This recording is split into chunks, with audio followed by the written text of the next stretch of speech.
1925 में एक British explorer पर्सी faucet Amazon rain forest में एक ऐसे शहर की तलाश में निकले थे जिसके बारे में कहा जाता है कि वो पूरा सोने से बना हुआ है और उसका किंग रोजाना सोने के पाउडर से नहाता है।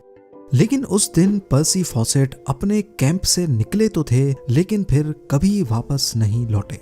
ज़ेम टीवी की वीडियोस में एक बार फिर से खुशामदीद। नाजरीन, अमेज़न रेन फॉरेस्ट दुनिया का सबसे बड़ा रेन फॉरेस्ट है जो हैरत अंगेज तौर पे 8 कंट्रीज आपस में शेयर करती हैं। इसका एरिया 70 लाख स्क्वायर किलोमीटर्स है। इतने बड़े एरिया में इंडिया जैसे 2 देश और यूनाइटेड किंगडम जैसे 28 देश फिट आ सकते हैं। जैसे ओशंस का बहुत बड़ा हिस्सा अभी तक हम इंसान एक्सप्लोर नहीं कर पाए, ऐसे ही अमेज़न रेन फॉरेस्ट का भी बहुत बड़ा हिस्सा अभी तक इंसानों की पहुंच से दूर है। यहाँ प्लांट्स, एनिमल्स और माइक्रोब्स की ऐसी किस्में रहती हैं जिनमें से अभी तक सिर्फ 10% का पता लगाया गया है। हर दिन यहाँ नई स्पीशी एक्सप्लोर की जाती है। अमेज़न रेन फॉरेस्ट में करीब 40,000 करोड़ दरख्त मौजूद हैं और यही वजह है कि इस फॉरेस्ट को अर्थ की लंग्स भी कहा जाता है। पूरी दुनिया में जितनी भी ऑक्सीजन है उसका 20% सिर्फ अमेज़न रेन फॉरेस्ट रिलीज करता है। एक एस्टीमेट के मुताबिक अमेज़न फॉरेस्ट में करीब 20 लाख लोग रहते हैं जिनका बाहर की दुनिया से कोई कनेक्शन नहीं है। क्योंकि अमेज़न का काफी सारा हिस्सा अभी तक अनएक्सप्लोर्ड है, लिहाजा जंगल की इस ढाल के नीचे जो कुछ छुपा है वो भी अभी तक दुनिया के लिए एक ना सुलझने वाला मुअम्मा बना हुआ है। अमेज़न के जंगल की ऐसी ही चंद मिस्ट्रीज के बारे में आज हम जानेंगे। कुछ को तो सॉल्व कर लिया गया है लेकिन बहुत सारी आज भी साइंस के पल्ले नहीं पड़ रही।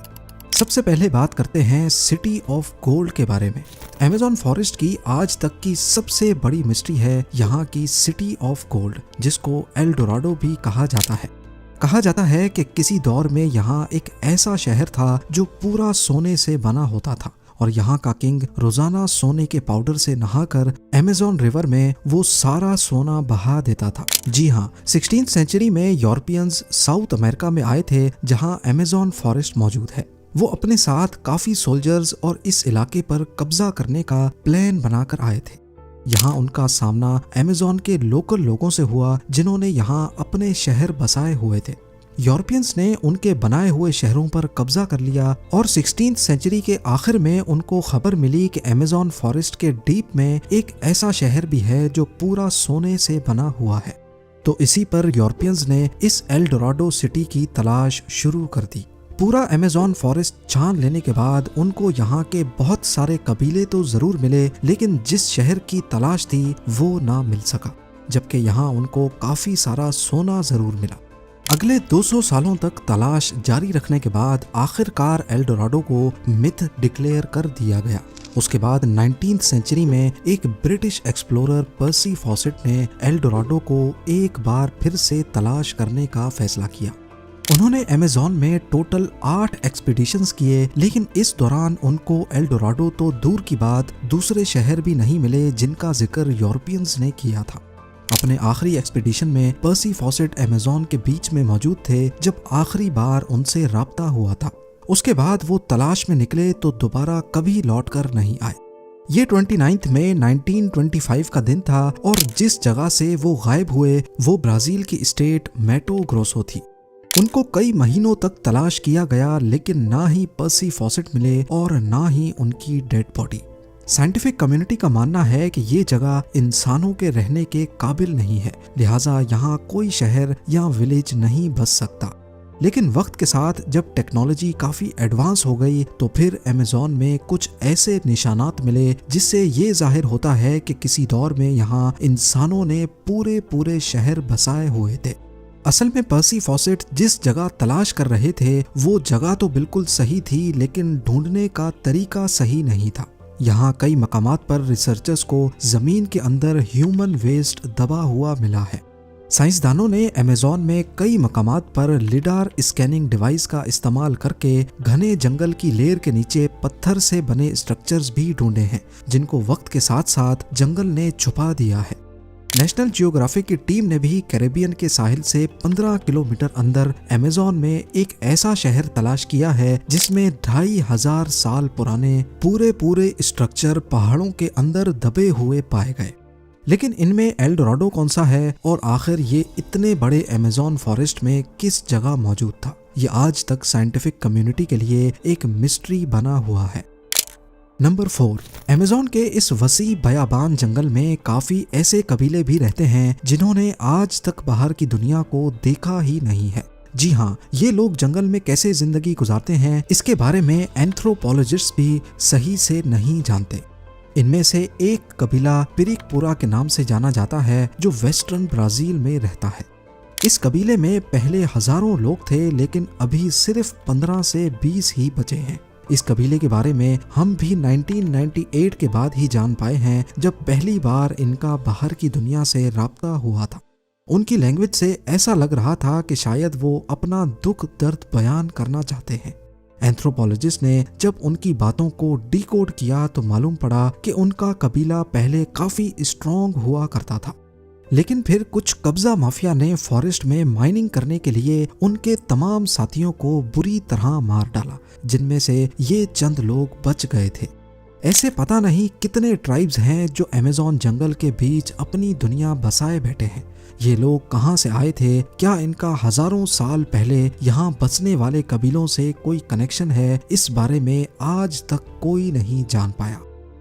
नंबर 3, सदियों से हिस्टोरियंस को ये कंफर्म नहीं था कि अमेज़न में रहने वाले लोग यहाँ कब आए थे, लेकिन 2017 में ये पहेली तब सुलझने लगी जब आर्कियोलॉजिस्ट को कोलंबिया के करीब अमेज़न फॉरेस्ट में पहाड़ पर कुछ पेंटिंग्स बनी हुई दिखाई दी। ये बड़े बड़े पत्थर पहाड़ के अंदर पूरी तरह दबे हुए थे और इन पेंटिंग्स को समझने के लिए इनको एक्सपोज करना बहुत जरूरी था। लिहाजा आर्कियोलॉजिस्ट ने यहाँ 13 किलोमीटर की खुदाई की तो मालूम पड़ा कि किसी दौर में ये पत्थर एक गार के अंदर मौजूद थे। इस 13 किलोमीटर की गार में जो पेंटिंग्स बनी हुई पाई गईं वो करीब 12,000 साल पुरानी थी। उस वक्त आखिरी आइस एज की एंडिंग चल रही थी और जाहिर है उस वक्त यहाँ जंगल नहीं बल्कि सिर्फ बर्फ ही बर्फ हुआ करती थी। इन पेंटिंग्स में कुछ ऐसे जानवर भी बने पाए गए जो सिर्फ आइस एज में ही हुआ करते थे, जैसा कि मेस्टोडॉन्स और जायंट स्लॉथ्स।